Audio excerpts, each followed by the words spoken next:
Welcome to the Turntable, a roundtable discussion featuring music industry professionals, artists, and anyone with a vested interest in the music business. And today we have a star-studded panel of industry professionals.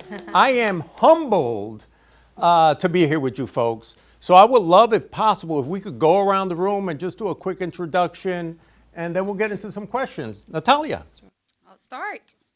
Well, my name's Natalia. I'm gonna just, go back an hour back and just introduce myself again.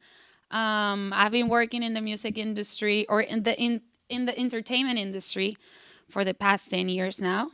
I started doing just marketing and international business, and I knew I had a love for the entertainment industry. And then I went into event production, not even music at first. I started working in event production. I was there for like 2-3 years maybe. And then I got myself into music marketing. After music marketing, I, started working with different artists, different genres, mostly in the Spanish language genres. And then the last 2 years, I've been working with Unlimited. Unlimited, it's my management group and venture studio, my company. So now I'm mostly focused in management, talent management, and brand management. Very cool. Thank you. And all the way from Puerto Rico. All the way from Puerto Rico. Very cool. Yes. Yeah, nice. Yeah. My name is Stephanie Santiago-Rolón. I am also from Puerto Rico, Corozal, Puerto Rico, del Campo. I've been in entertainment industry for a little over 10 years as well, and started in TV, and now we're out here in music, and also dealing with different brands, brand sponsorships, etc. And I manage everything that is Elevated Music Industries, which is a management company, and excited to have a nice little talk with you guys. Very cool. Thank you. Desireé. Hi, yes, I'm Desireé Zapata. I'm born and raised here in Orlando, so it's nice to be home. I've been working in the entertainment music industry specifically for about 8 years now. Got my start, got my degree out here, and have been in record labels since I've graduated. In 2015, I think I graduated. So yeah, I've been in music. Also have a independent management company where I work with independent artists on their branding, on marketing rollout, and such things like that. And then for the past 6 years, I've been at Empire, which is one of the biggest independent global distribution and label companies. They're based out of San Francisco, but I'm out here in Orlando. So. And you're marketing there, right? Yes, I'm the director of marketing at the company. Yes. Nice, very cool. Thank you for sharing. Tay. How's it going, guys? My name is Tay the Don. I just go by Dante for short, though. I am a recording artist, a producer, sometimes an engineer. I like to be like a jack of all trades, really, but I've been making music, I want to say probably about 13 years, so a little bit over half of my life at this point. And I just love being creative in any way, shape, or form. The business side is where I have a lot of learning to do. But I've established my own LLC for my company, Zany Productions. You treat it as like a label and everything else that I need it to be for the different creative stuff that I do. So thanks for having me. Very cool. Well, it's a pleasure to have you, and you are in the right place to do some learning. I think we'll all probably do some learning.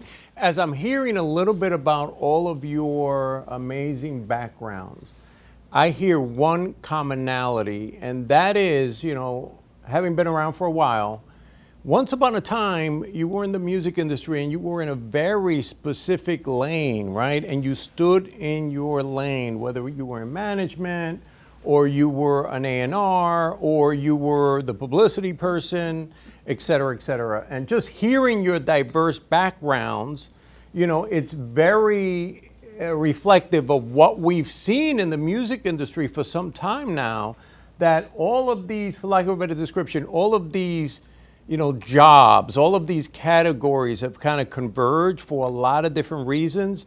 And you do have to kind of be Jack or Jill of all trades today. And I kind of hear that, so it's amazing, it's impressive. And, we have a lot of resources at our fingertips.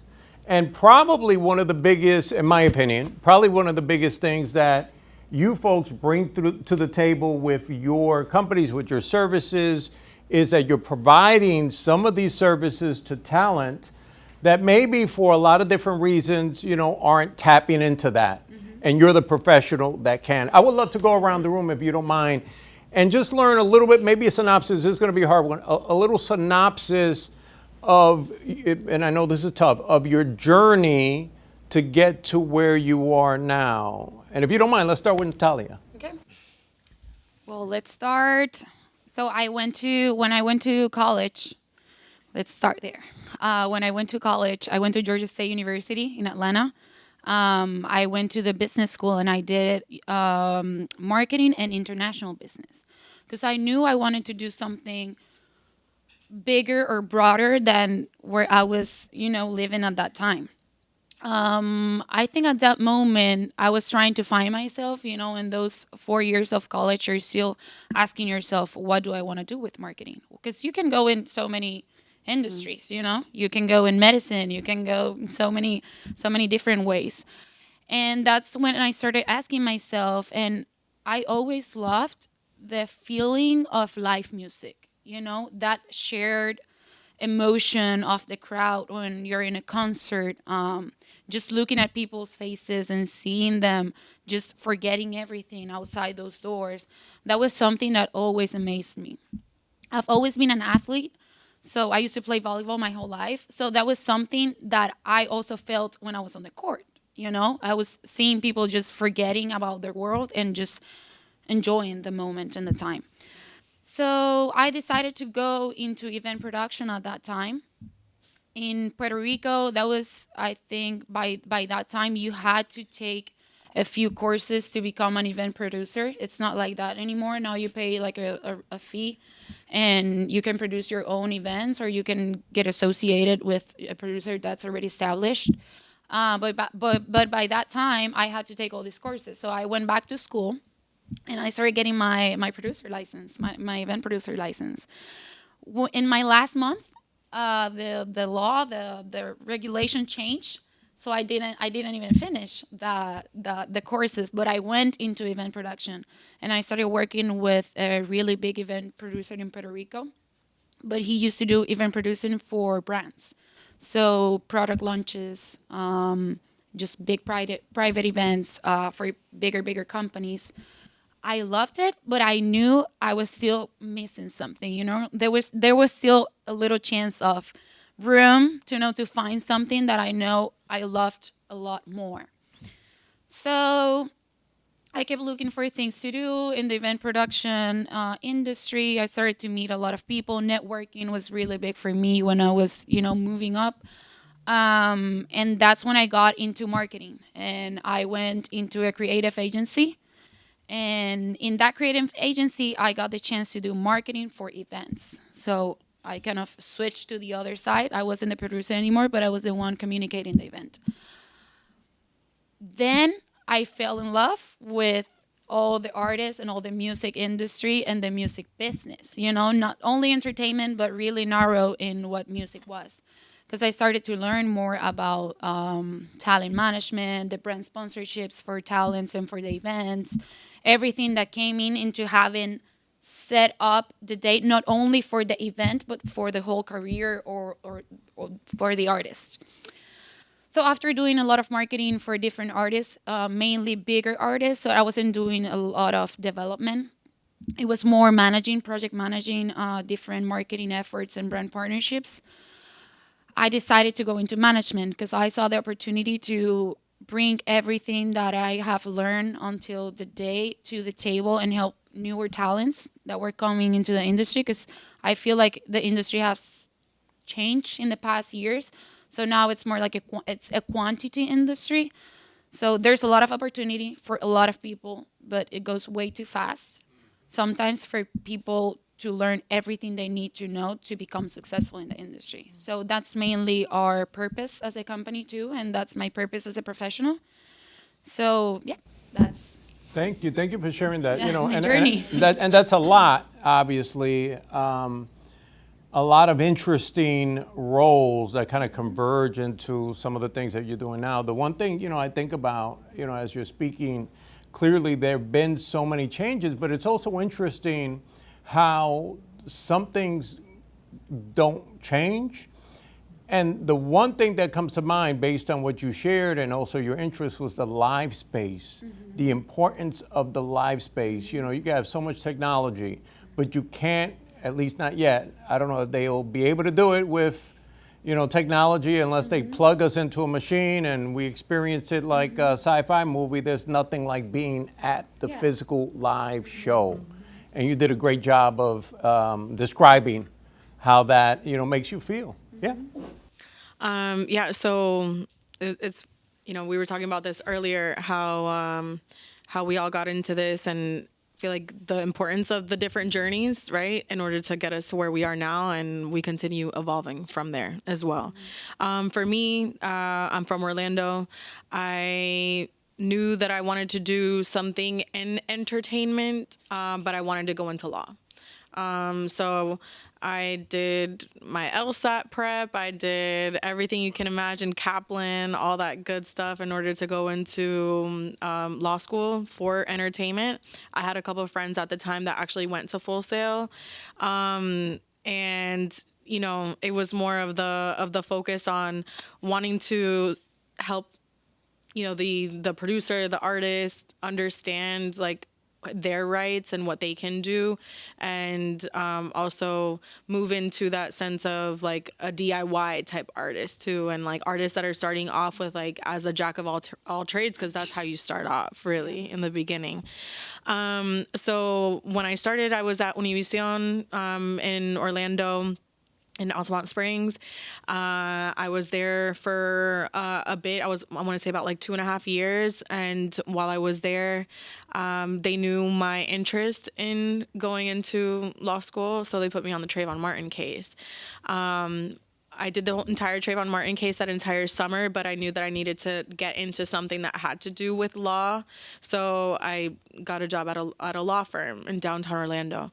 I was learning about law now, and it wasn't entertainment, but there's not a lot of entertainment lawyers out here in Orlando. But I had an ex-entertainment lawyer at the law firm, and we were talking a lot, and, she would tell me, she's like, you're just such a creative, like, I see you in the law space and I see you advocating for law. I'm like, but you're such a creative, like you can, develop that side as well. From there, I actually, while I was there, I got a call from a friend that was working at Telemundo, and she's like, hey, come out to Telemundo. I was there at Telemundo for a while. While I was at Telemundo, I started actually developing shows here for local artists in Orlando. And from the development of shows in Orlando, not wanting to, be a quote unquote a host for a party, I decided to bring that space and host the artists and have the artist be the face of the show, the face of the flyer, right? From there, I started meeting a number of different like people within like nightlife, people that, would then help me on to develop myself within the music industry as well. And I decided that I love everything that has to do with law, but I feel like I love advocating for artists more. And I got basically just kind of placed on the table just to, hey, like, do you want to manage me type question from an artist. And again, from jack of all trades type thing, bringing in what you learn, right, from your past experience and your past journey into developing an artist. Artist development is huge, something that I don't feel like is done a lot. So being able to go ahead and develop an artist from zero, and I started with a girl from Castleberry, Florida, and being able to develop that person and bring in everything that, you learn from your past experiences and past jobs, be it sales, be it marketing. I even throw in my 5.5 years of, anybody who's watching this that's from Orlando area, Altamont Springs, working at Altamont Mall for 5.5 years. You know, you put all of those experiences from before entertainment into what is your experience now in music. And I guess a little fast forward to there, 2016, I became part of a cohort with Google. It's called Next Gen Tech Policy Leaders, where I had no idea why I was even there. I didn't understand my purpose of being there, but then I understood and started to learn what tech policy was and how it correlates with music and creatives. And I guess that suffices my little part of law that I wanted to do. From there, part of, you know, the letters to Congress for the Music Modernization Act. And right now, I'm the Latin consultant for the Mechanical Licensing Collective, the MLC, which was one of the titles that passed after the Music Modernization Act.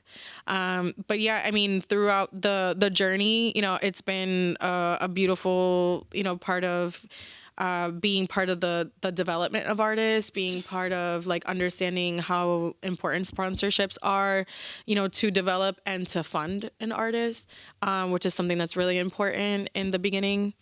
And I mean, we can kind of talk on and on about it, but that's a little bit of that. That's fascinating. I love how each of your stages, although they seemed, you know, like they were in different worlds, they all came together. You know, the law piece is obvious, you know, based on the things that you're doing now. And clearly, we all know how important that is, you know, just making sure that the intellectual property is protected. But then, you know, even the mall, right? Like that's commerce, right? Like people are buying all kinds of physical products from recording artists. It's not just streaming, and you'd be hard pressed to make a living streaming unless you were a gigantic artist. You know, so every step of the way, the TV to me is fascinating because more so than ever, I think we all know, because of the proliferation of streaming. Like how many streaming, I don't know, I lose track of how many things I subscribe to and then I drop them, and you know, and more we're seeing artists, you know, once upon a time it was just you get a shot to perform at this show. Now they have their own programs, they're brands that are built around, you know, music brands that are built around a TV, you know, property or competition show. So it is an interesting evolution of the music industry, and you kind of touched on all of those different steps to where we are now. Yeah, I feel like just like the artists and the talents, they all have their own path, and you know, whatever journey they have, it's what makes them. That's also, and I feel like this is not, people don't talk about this much, but the music professional, the music executive also has the same journey and the same path. We all like touch different paces and different steps in our journey that make us all unique. Like we all pretty much can do the same things, but our backgrounds are so different that we focus on different things, or we have different clients, or we can offer different services, let's say. So I feel like that's something that it's very important also for students to understand, that as you go, you go creating your own path. That's why you have to follow like things that you really like the Google part. I have nothing like background on music from my family or anything, but I knew I liked the show, the entertainment business, so I went for it, and now I can't imagine doing something else that's not in the entertainment industry. And one last piece, which I know you all kind of have a part in, but you touched on it, was the artist development component. You know, in many ways, it not that no one's doing it, but you know, it seems like a lost art. It's a lost art. Once upon a time, we all know, you know, a label would sign an artist. They would put a lot of energy and focus in building them, and now they're just signing folks that already have that traction. So that is needed. So thank you for sharing that. I feel like if we're gonna like speak on the music business, we have to speak on intellectual property. And if we're gonna speak on music in general, it starts with your intellectual property. As soon as you write it on a piece of paper, or as you write it on your phone, and you're a creator. Doing any idea that you have, that's your intellectual property. Right. Indeed, great question. And we're going to circle back to that topic. So Desireé, tell us a little bit about your path. So my path started kind of like at home, really. Like a lot of people, get inspired by their family or from their upbringing. And my dad was a drummer. And so he made sure that me and my brother were playing instruments, that we were performing, we were singing. And so that's really where my love for music started, was at home, just being a performer. And my school journey into music kind of started off as not wanting to go to school for music, because I thought that every school that I found didn't really have a program. I know Full Sail existed, but I didn't have the money for Full Sail, so I was not coming here. So I just knew that every other program I was looking for, I just didn't have the curriculum that I wanted to like be a part of. And so it led me to my other love, which was wanting to be a school teacher. I wanted to be around children. And so really I was in my third year of college, thinking I was gonna, do this idea of being a school teacher. And it was a conversation I had with my dad where I felt really torn about, what am I supposed to do? I don't really feel called to this. I feel like I should be doing something else. And he reminded me of who I was, how I've grown up and loving music and the performer that I was. And so that's when I rerouted myself back into doing something in music, and I ended up graduating with my degree in music business, really fearful. The reason I stayed away from it was just like a fear of not thinking I would be successful in music. How could I get a career in music growing up in Orlando with no relationships? I was just really doubting myself the whole way through, but believing that, there was something on the other side. And once I graduated, I was accepted to be an intern at a record label in Atlanta, as their marketing coordinator at a label called Reach Records. And I spent my internship there, and then I was hired there full time just right after my internship. Being at Reach was an amazing, my first opportunity in music, getting to do, I did everything from handling emails to handling playlists to helping grow the YouTube channel, things I had never really had skills on. I didn't learn that in school per se. I didn't have a class on how to grow a YouTube channel or grow your subscribers, but it was really in the music business, you got to get scrappy. And I learned that real quick there on how to just dive into something and then teach yourself while you're doing it. And, the internet is a beautiful thing, and tapping into what resources are out there, what people are out there giving out those resources, free game on podcasts and et cetera.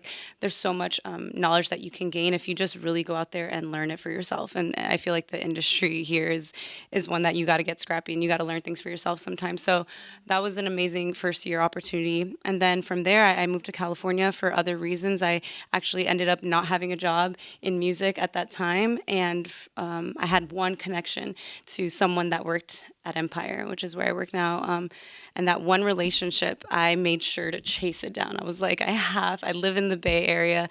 This is the only record label that exists in the Bay Area. I need to chase that contact that I have, because that has to be my way into the door. And it was I ended up, befriending that friend. His name is Chris Cornish. He's an amazing sync and licensing director. And anyways, he was able to get me in the door and open that door for me at Empire and get me that interview. And so at Empire, I've been now I'm a director of marketing, working with artists in the R&B space as their product manager. And I think over there we talked about how sometimes you feel like you're an artist manager. And at the label, I'm not technically their manager, but I do so many things that reflect that, where it's planning a campaign rollout, whether it's planning a social media strategy. I have a digital ads team that's amazing that helps me plan budget spend through ads and digital spending across the landscape. And so it was really at Empire, and thanks to Ghazi and Nima, that I've been able to really experience wearing 100 hats at once, truly, at this label. And I feel like I've gained the most experience there, the most relationships, and that's a really short version of how I got to where I am. But yeah, that's kind of my journey of how I'm at Empire now, is in marketing. That's phenomenal, and I don't know every detail about Empire, but I do know obviously they're independent. Yeah. But in some ways, they really have a pretty significant grasp on the market. And they're, I think that they're looked up to by the industry almost as a leader in the tech space, Yes. which is Yeah, kind of for sure. interesting. It's an interesting place to be. Yeah, we definitely, I feel like we're I started there in 2018, but Ghazi's always been on the cusp of doing things his way and leaning into the tech world. Whether it was, when Web3 kind of like landed on the field, we were really adapting to that, and any other things that have been in the tech world, as any other label has probably tapped into those things, we're definitely no different from making sure like we're on the cusp of those things. Yeah. Right. And there is no doubt that historically, the biggest labels, the major labels, I think a lot of times they kind of follow suit. They kind of see what's happening on the independent side, who's doing it right, and then they say, let's do that. And in many ways, that is the advantage that independents have, that they're first to make these things happen. And I think now more than ever, independent labels are leading the way, and they're kind of scaring the major labels into how we do business, into how we are taking care of our artists, into even just how our deals are structured. It's artists first, with where I'm at least. And so I really appreciate that just a season of life that I've been able to do that and experience that where I'm at right now, which is really awesome. Awesome. Thank you. Thank you for sharing that. All right. Tay, you've been involved in a lot of different endeavors in the creativity space, in the art space, recording, performing. You're a model. Tell us a little bit about your path. So I think that, and honestly, even you all speaking about it, I really like the fact that for all of us here, like it wasn't just like one thing. Like we've all like evolved from so many different things, and really for me, I think that like my creative journey started honestly in church, because my grandparents own a church in the Bronx, right? So Grace International Ministries, I'm gonna make a bunch of shout outs because there's like my journey is not just me, it's so many different people that have like helped bolster me and like hoist me up to where I am right now. So like I started out in church just singing. I remember the biggest thing that I used to notice was hymnals. The way that they used to break down the lyrics was so fascinating to me. Just thinking about the word every, I make this example every time. It's every was broken down into every, 2 syllables instead of 3 to be able to fit the rhyme scheme of whatever the song was supposed to be. And I think that was like really fascinating to me, and just like kind of being able to see firsthand like this is how songwriting is done. Like the words are yours to play with, right? So from there, it was just like they always encouraged us to create. We used to do like plays. We used to put together videos every once in a while, stuff like that. So that was where I got my first touch into creativity. Both my parents are creatives. My mother had a lot more initial influence for me because she was a poet and a playwright. And so she put me into like acting camps when I'd be with her in Canada sometimes. And then I saw her write poetry, different things like that. And I liked poetry a lot. I was really into words. And then as I got older, I started living with my dad in Florida. He actually established a recording studio in the house. So the first label I was ever signed to was Blitz Money Records, created by my father. So shout out to him. And he had the recording studio. We got this house, and it was like he had the control room in one room, and then behind that was the laundry room. We used to put the foam over the laundry machines, and then he had the mic and everything set up in there. And that was where I recorded my first song. He had to write some music for me at first because I was really bad at staying on rhythm. And I'll tell you, I still have like one of my oldest songs, and I look at it, I'm like, glow ups are real, right? Yeah. So I'm really grateful to my dad for not just encouraging me to be a creative, but also just like showing me indirectly, because his goal was to blow up through music, get his people to blow up through music, but he let me walk in that space, see it. He said, you want to try this? Get in there, but be serious about it. Don't play around here. This is not a joking space. And so from there, from middle school pretty much, I've considered myself a recording artist. Definitely took it a lot more seriously. You talk about like, liking music from like a young age, but then you kind of learn, oh, this can be like a real path, a career path. This can actually get me paid. This can sustain me in life. So that kind of led me to take that more seriously once I got into college, because for me I was in business, and I have like an associate's in business, but I never really felt like attached to the business side of it. For me, I've always been trying to create in some way, shape, or form. So it was about 2017, I'd probably say, is when I was like, all right, I'm gonna start doing this for real. I would find different studios to record at. I met so many amazing producers, so many different artists that were like just really good at what they did, and I was able to find my lane as usually like the lyrical one, kind of like the nerd that was a lot more about like wordplay. But as I grew, I got to see my first like big show that I did. You guys know Toby Lou by any chance?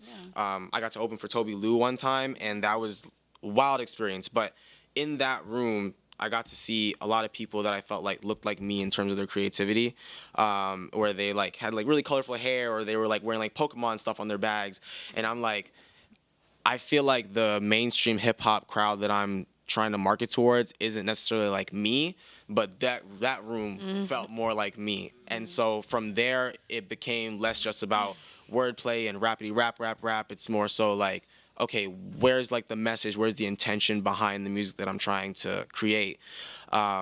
And that was 2019. That was like right before the pandemic, basically. And so from there, that gave me my direction. And in the pandemic, I started to produce because, you know, we all had our passion projects, right? So it was, let me sit down and learn how to like engineer for myself, produce for myself, because right now I'm not going in a studio by any chance. And then I developed in that way as well. And I just continue to do my best to develop in whatever way that I can. I put together my own events now. Plug the shirt real quick. This is an event that my homeboys throw. Brian was on that show with us the first year, so he knows about it too. I've met a lot of really awesome people, and I'm really grateful for everyone that has helped me get to this place, because this journey is not just mine, it's also theirs, and I wouldn't be here without anyone else. So I love that. I love the positivity and the inclusion of all the people that, you know, help you along the way. That's phenomenal. it's everything. So I want to talk about something that I would imagine is relevant to everybody here, and that is collaboration. So, you know, at some point in time, you know, and we hear a lot of stories, so-and-so did it all themselves in their bedroom, you know, and a lot of people start that way. But at some point in time, you have to start partnering, you have to collaborate, you have to sometimes delegate, and find folks that do things, you know, better than you, or maybe on a professional level. So if you don't mind maybe sharing a little bit of advice, either for an artist or for an up-and-coming professional, on some of the ways that you evaluate how you decide on who you want to collaborate. And whoever wants to jump in, by all means. If I may. Yeah. I think that when it comes to like being an independent artist, you have to, it becomes like a thing about like time management, right? I can spend, and you can go to college even for stuff like this, but you can spend time learning, and however many hours you feel like, if you feel like that time is justified to learn this thing and be able to use it to move forward in your craft, you spend that time, right? I needed to learn how to produce because at the end of the day, I didn't have the money in the pocket to pay every single producer every time. Not what they were worth, at least, right? I could skimp every producer all day, but that wasn't what's in my heart. So when I could pay them, I pay them. If I can't, now I can produce for myself. I can collaborate with artists now, with producers now. So if they have like stems for me, I can grab that and kind of develop it more to create what I need to create, right? So that is a big part of it. I'm sorry, I forgot what the question was again. Yeah, so you know what passionate. what is it that you use, or even advice for when to collaborate? Right. Yeah. So the time that you'll spend on certain things, you have to just kind of feel it out if it's worth spending that time, or if you need to hand it off to someone who has already put in those 10,000 hours to get good at it. This shirt right here was made by my friend Flacco Ocean is his artist name, right? I cannot draw. I love creating in every way, shape, or form, but when I draw, I do stick figures. So for me, I said, I want to put together this show and we want to do merch for it. That's awesome. Someone else is going to handle that merch. I'm not going to sit here and try to break my brain over how to make something like this look so awesome. I'm going to hand that off. But for me, in terms of organizing and different things like that, Dior is one of my other collaborators in that situation. He communicates with the artists because he's a lot better with social media and how to keep everybody communicating on what it is that they need to do. So I was focused on a lot more of the financial aspects and things like that because, I have partially a business degree. So for me, I was like, that's the lane that I want to focus in. But you have to be able to delegate because to a certain extent, you're going to end up breaking your brain and pulling yourself in so many different directions. It's exhausting. Doing all these different jobs as one creative, especially when you actually want to focus on just the music itself, is exhausting. So knowing what time is worth spending in what direction and knowing when to hand it off is crucial. It's amazing. Indeed, indeed. Yeah, Well, so yeah. as far as, collaboration and delegating, I feel like in the beginning, when I started, it was hard for me because I knew the artist, I knew the needs of the artist, and then to also understand, like, find people that actually believe in the artist and find people that actually are gonna go hard for the artist, like you are, is hard. And developing a team, right, that is going to put those hours into the artist as much as you do, and maybe in the beginning not paid. It's hard to find people like that, so when you find those people, you want to grab them close, right? Because the importance and the beauty of collaboration, where two heads are better than one. That's always what it is, but the beauty of collaboration, also specifically with a developing artist, is seeing that everybody in your team wants to go as hard for that person, and as they do. We all want it as bad as the artist wants it as well. And I feel like that's super important, and important to understand, finding the right people in order to collaborate within the business and to collaborate like with your artist, is key in the beginning stages. Yeah, I feel like collaborating in any way, I'm echoing what she was saying, but you have to share the vision. That's first of all, like as a business partner, as an artist and a manager, and the agency, you have to share the same vision, because it's hard to collaborate with someone that you might know the same things, but if you don't believe in the same things, you're probably not going to go as hard on the work. Also, but I always push my artists to collaborate with other artists, other talents and stuff, because I feel like that's how you develop yourself. But I try to make sure that when my team and my people understand what they're looking for, that's when they're ready to collaborate. Because sometimes if you start collaborating, let's say like on a creative side too soon, and you don't know what you're looking for, then someone else brings you in something that it's not maybe what you're looking for, you go the other way. Like you can change your focus if you're not sure of your vision and what you want. So that would be my first take on collaboration. Like you making sure what you want to get from that collaboration, and then just share the vision and go ahead with it. But without collaboration, I don't think we can run this business or this industry now. It goes way too fast to have like one artist. I feel like an artist team, like a mid-level artist team, I feel like that's like 20 people at least, like the inside team. So if those people are not sharing the same vision, it's going to be really hard to collaborate. But if you don't have all those people in your team, it's very hard to get it done. Great points. Yeah. Yeah. Anybody else want to share anything?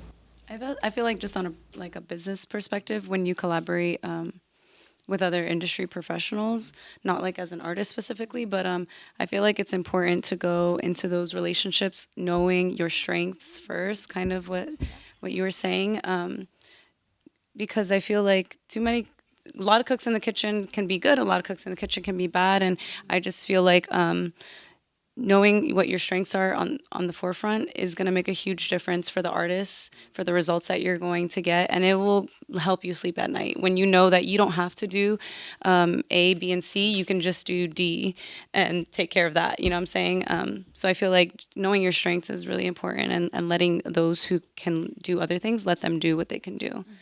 Yeah. That's an excellent point. Knowing the value that you bring, and also knowing the value someone that you're looking to work with is bringing. So I think that's awesome. I want to chime in. Yeah, I'm sorry. sure, of course.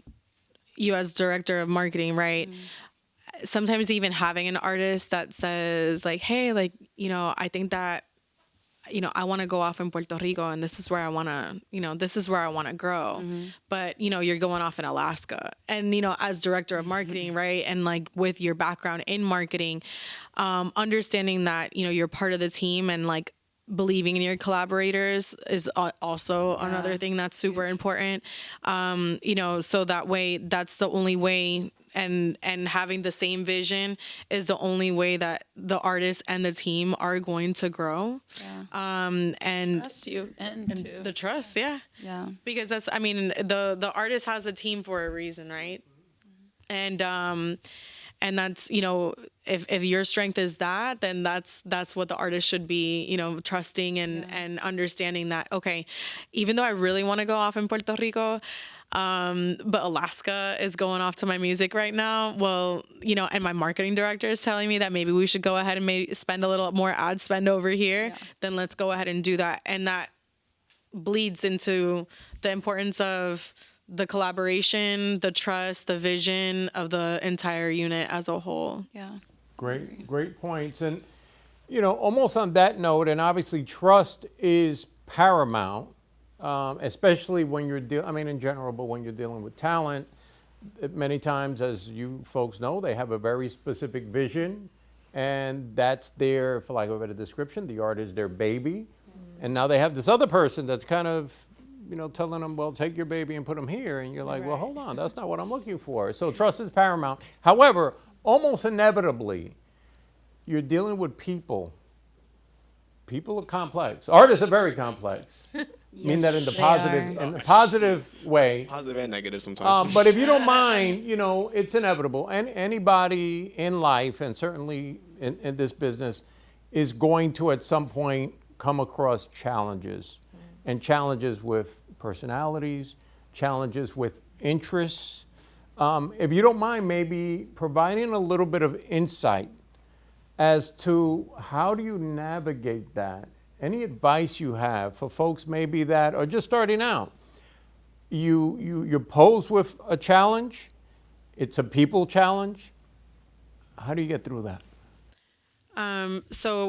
I had an artist last week at a camp for South by Southwest, and the camp had a number of different songwriters from around the world, and having to navigate different perspectives, right? And going into a room with artists from different backgrounds, maybe different ways of structuring a song.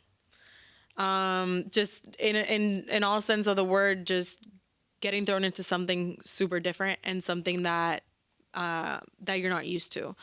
And she was mentioning how there was a producer that she mentioned, hey, maybe you should do this, and at the end of the song do that and whatever, right? And he wasn't so sure of it, right? But he did it anyways, even though they kind of went back and forth and whatever. And after listening to the song over and over again and whatnot the following day, he said, hey, even though I understand that I was very hard-headed about taking your advice, but I'm glad that I did, because now I see the perspective and also like as a whole, right? And so that's another thing that's super important in collaboration, like we were just talking about, is also when you're working in a team or in a team setting, to understand that maybe the advice that someone is giving you, maybe you're not super sure or very positive that it makes sense, but sometimes when you just do it, it could be life-changing, or it could even just be a different perspective, right? Because maybe what he was doing was good too, but it was maybe a different perspective, right? And understanding that, okay, if I took this route, it could have gone one way, and yes, it was good, but if I did this route and it was good too. So that importance of trusting, I feel like this all goes back to that, trusting the vision, and then, trusting also that everybody is in the room for a reason, that we're all together for a reason, and trusting the vision. I feel like that goes back to what we were talking about earlier, which is being okay with being uncomfortable, like as an artist, having people, I mean, there's going to be tons of people either giving opinions or having their hand or telling you to change a verse in a song, and it could feel uncomfortable. But like you said, sometimes those results are like the most magical, the most beautiful. Sometimes it could be the greatest hits, just changing something and just being okay with when you're in the right place at the right time or in the right room, trusting the team and being okay with maybe feeling uncomfortable for the greater results of the success at hand. Also, on the business side, as a marketeer, as a producer, you're dealing or you're doing marketing for a person, like that's the face of your project. Usually when you don't work with talents, you have a product and you put the product here and there, and there's no one complaining about it because he can cry or anything. But with a person, you have to deal with someone that has emotions, that has psychological needs, that has human needs. One of my artists now, he couldn't even perform on a show we had like 2 weeks ago because he just got surgery on his knee. So now I can't count on him giving a show for like a month. Yeah. So I have to build a strategy around his image and content and stuff. Where I go with this is I feel like my journey and the work I do and being a manager has helped me or pushed me to grow a lot in, let's say, like emotional level, or how to be around people, how to handle people. Because we are asking for things all the time, every single day. Sometimes things don't go as we like them to go, and we have to tell other people that have their dreams, their visions. So you, like, as a manager, you're a person that always, or most of the time, you have to be in control, because if you go out of control, everyone else goes out of control. So that's also something as a professional that I put a lot of work in on developing people skills. It's a personal thing, but it has helped me a lot on my professional needs. As managers, you're in the game of being a psychologist. You're in the game of, being a friend, of being everything emotional for the artist. And you're genuinely like that person that they fall back on, right? And they trust, right? To not only, like, you literally have their career in your hands, and them trusting that, but them also trusting their feelings, which is our product. Like the feelings, which is something that's not tangible, that's our product. And those feelings can go up one day, down, left, right, any other day. And it's interesting because that's not exactly the game, right? That maybe none of us thought that we would be signing up for, but it's rewarding. Yeah. So I'm a little interested in terms of, like, from the professional standpoint, when you're managing an artist, if maybe say half of your marketing team believes that you guys should push this way, other side believes you should push this way, how do you guys as professionals kind of bridge that gap and, like, come to a conclusion or consensus on what should be done to, like, best for the artist? Oh, good question. I feel like there's no perfect answer for that, other than maybe we start weighing the cost of each option.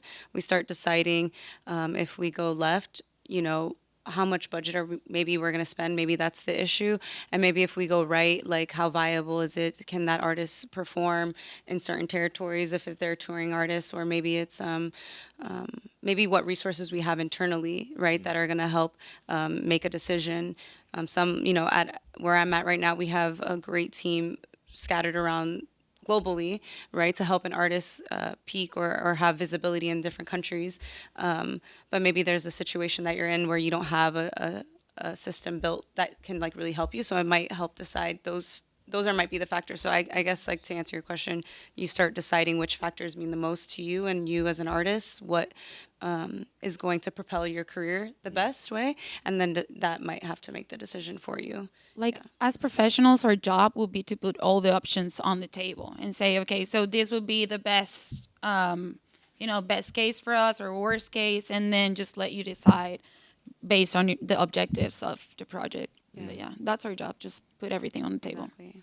And to that note, so much of it is about communication. Communication is paramount. If you're not communicating with the folks that you're in business with, you're partnering with, then nothing is really on the table, right? So how could you expect to be able to connect with them and execute this stuff? So you mentioned earlier your work with the MLC. So obviously the MLC is this organization that got put together through legislation as the designated place to be able to collect mechanical royalties for streaming. So if you don't mind, talk a little bit about your work, and then to some of the points that were brought up regarding IP, and also for someone like Tay, who's an artist, some of the things that he should be doing with his intellectual property, especially if he's the person that's recording it and the person that actually wrote it now. Yeah, so the Mechanical Licensing Collective stemmed, like you said, stemmed from the Music Modernization Act of 2018. The Music Modernization Act did so many amazing things for music. It literally did what it says. It modernized music. And there's also some really cool things in the different titles, especially the title for the Title III, which speaks on producers and sound engineers. So definitely check that out. That's something else. But Title I is where the Mechanical Licensing Collective falls under. The MLC is a quasi-government model. We were designated by the Copyright Office, the United States Copyright Office. And within 2 years, right, from 2018 to 2020, we basically collected about $45 billion. That was in a nice little black box in the clouds, right? Money that was just hanging out. And basically with the licensing, right, the Music Licensing Collective, what we basically did was develop metadata. The metadata, what it did was able to now navigate from 2006 to now, all of the music that had been uploaded on different streaming platforms. Basically what an artist would do is sign up and start collecting. It's pretty easy, but that's where you also see, what I call you open up a can of worms, because you're seeing genuinely what is registered. And sometimes when things aren't registered correctly, I feel like that's a great tool to see as well. The MLC, with the MLC, I had the Latin for the MLC as far as the consulting for Latin artists, United States, and it's not just artists, songwriters, talent in general, right? You have a copyright. And pretty much what my job, what I've been doing, I've been reaching out to a number of different artists, different talent among the Latin community, speaking to them about it. Education, like music education, music business is something that's lacking severely. I've had a number of conversations with Natalia about this, and how unfortunate it is, and how, I'm navigating this space right now, and this role with the MLC. And it's a genuine role of also having to speak on other things within the music business, because now the MLC is just literally one other check mark that you have to do, right? One other thing that you have to collect. Created one of my strategy right now within the Latin market is to be able to tap into the different studios. So getting to the creative in their creative space.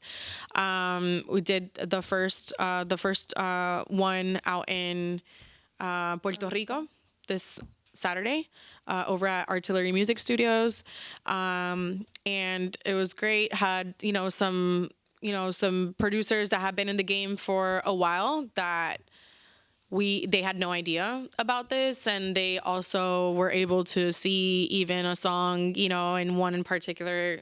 This guy had a song with Bad Bunny and Mickey Woods, and he has a nice little check waiting for him right now. But all you need to do is go ahead and connect and collect, basically. And now I feel like the main focus for me with the MLC is being able to just continue to having these meetings with different artists, having meetings with artists that, that maybe don't have a major pub. If you are starting off, there's a lot of people that go to Songtrust, which is great. You can perfectly fine go to Songtrust.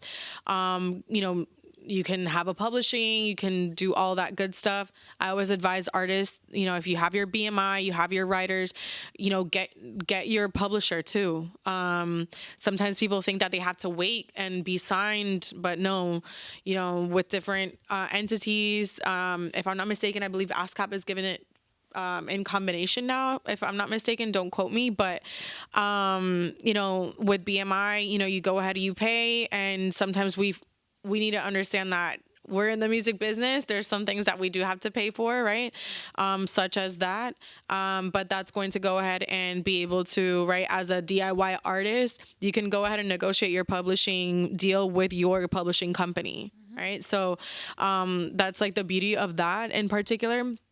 But I think that right now, the landscape of everything with a DIY artist, right, is understanding maybe if they don't have the funds to come to, a full sale, understanding YouTube University, or, you learn so many things also through podcasts, like she was saying, reels of people that, bring up a couple things on there and speak on how to create a split sheet, how to do this, that, and the third. But get advice, and before signing a contract, get a lawyer. And that kind of goes back to the for lack of a better description, the partnering, right? That's definitely something we want to outsource. But you touched on a lot of important things, obviously also the performance side of it for the writers. So obviously the ASCAP, the BMI, maybe CSAC. Is there anything else that an artist, maybe like Tay or someone just starting out, that should be, looking at to make sure that they're signed up, that they're doing? Yeah, so there's also a fund. It's called the AFM SAG-AFTRA Fund. It's very important. The AFM SAG-AFTRA Fund is, if you guys know about SAG-AFTRA, definitely a huge union that is going to advocate, right, for their actors, et cetera. But there is the AFM SAG-AFTRA Fund that every song is allocated. There's a fund of 5% for every song that is allocated. And if you are a background vocalist, if you're a producer, there's money there for you. What you have to make sure is that the credits are input correctly.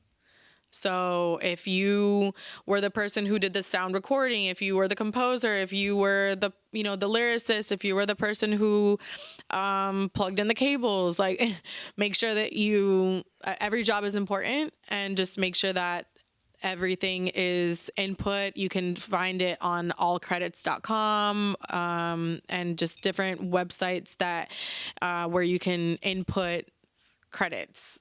There's 5% per song, and it's very important. And not a lot of people know about it. It's under the sound exchange window. Wonderful. There's one thing, I got the signal. There's one thing that, and we talked about this earlier briefly, that we know, and we all kind of have in common, is the explosion of Caribbean music, specifically Latin music, in recent times. Always been around, always been cultural, and it seems like this is the year, or it's been a few years now, of the celebration of that sound. We see it in the numbers. I forget if it was a $2 billion that had been breached in the U.S., which is obviously groundbreaking. And then the other component, which We also have in common Caribbean descent. Most of us are Latino descent. If you could talk a little bit about the diaspora and how that has also shaped, what we're seeing in culture, in pop culture, the infusion of Latino culture in things like Marvel or Sony movies. Yeah, I feel like the diaspora is something that I hammer all the time because I'm a child of the diaspora. I was born in Puerto Rico. My parents moved to Orlando, to Florida, when I was 3.5 years old. At the house, my parents did not allow us to speak English. It was Spanish only. So music was very, intense in the house too, because,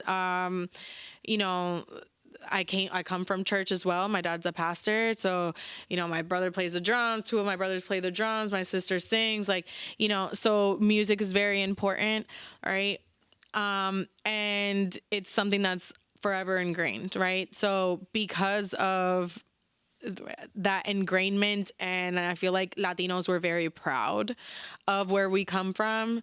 You being from New York, being from the Bronx, the Bronx and all of New York, you guys raised that Puerto Rican flag heavy, right? And it's amazing because thanks to the kids of the diaspora, how I like to call it, we have been able to also and not just in the United States, there's Puerto Ricans and there's Latinos even in China. Philippines has an entire Puerto Rican type of town in the Philippines. So the beautiful thing about it is that, I feel like thanks to the diaspora has been able to continue advocating for what is Latin music. And I think that it's one of those things where we shouldn't be surprised of why Latin music is where it's at. When Latin music is everywhere. Latin music is rhythm. Latin music comes from also, especially, speaking on reggaeton, even speaking on salsa and the drums, los tambores, all of that stuff. It comes from Jamaica. It comes from what is Panama. So it's the beauty of the diaspora and how we all kind of come through, right? Bringing up and raising our colors and raising where we're from. And the people I feel like are the ones that have been able to put it all over the world. So I don't think it should be a surprise for anybody. Before Bad Bunny, there's been Daddy Yankee, and back in the day. General, yeah, from Panama, so Magic Juan, Proyecto Uno. everybody, Juan Guerra, como que everybody that was able to, like we say, aportar and put into what is Latin music, everybody has been able to expand it and make it explode. Also, I feel like Latino music, as you mentioned, has always been a culture thing. You know what I mean? And then, but US and other countries have monetized or make it a business even years before us. I feel like for Latino, music is art. So I feel like now, these recent years, that the music has exploded and within the industry globally, now Latino countries are looking to bring in all that business side that probably we're not used to, because we enjoy music maybe in a more cultural way, at home with our families and stuff. So I feel like that's a change we are going to be seeing, how the Latino music industry now, it's getting more educated. We're going to grow, and we're moving globally now. Indeed. So. I always speak on also just, if we want to really, because we talk about Latin music right now and how cool it is and everything, everybody speaks on Bad Bunny, and that's amazing. But, and what is I guess the core of it is what is reggaeton, right? I feel like I'm in Jeopardy. What is reggaeton?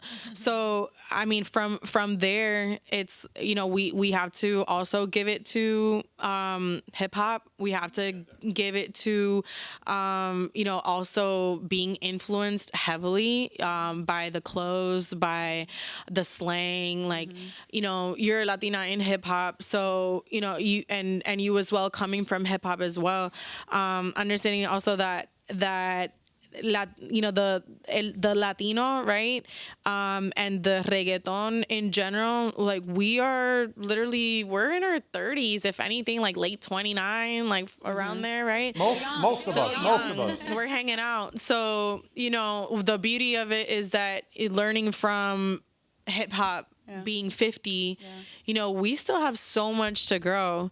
And I feel super thankful for, you know, being alive in this moment and being also, you know, de Puerto Rico, where I feel like we're living such an amazing time in music, where we have also learned and continue learning from other genres like hip hop, which is the main genre, right, that we emulate.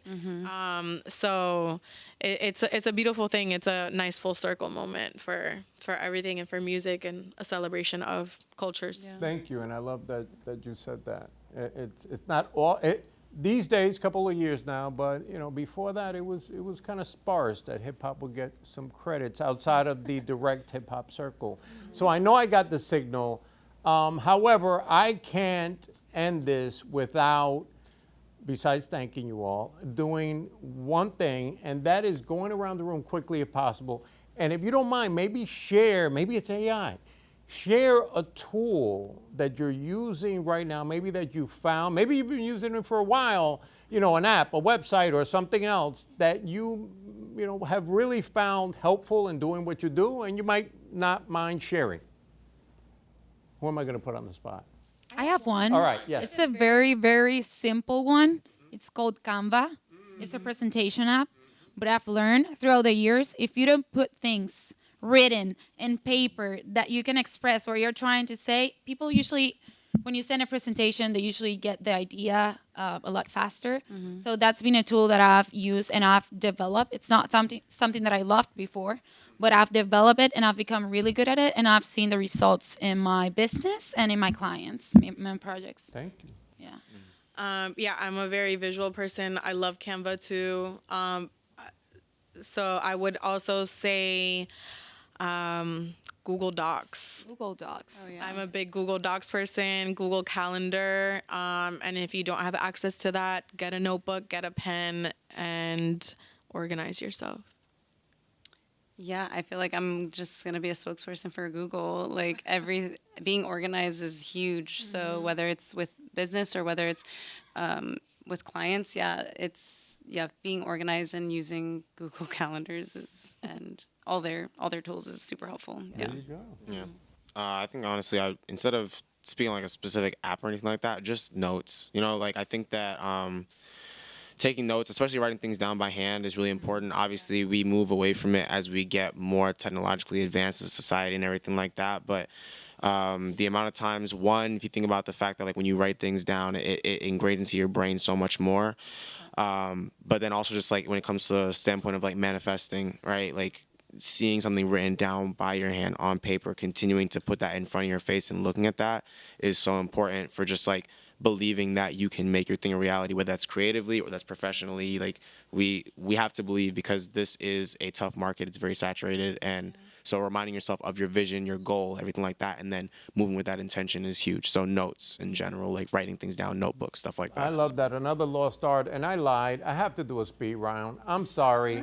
I was waiting to hear it, and I didn't. And these were all awesome.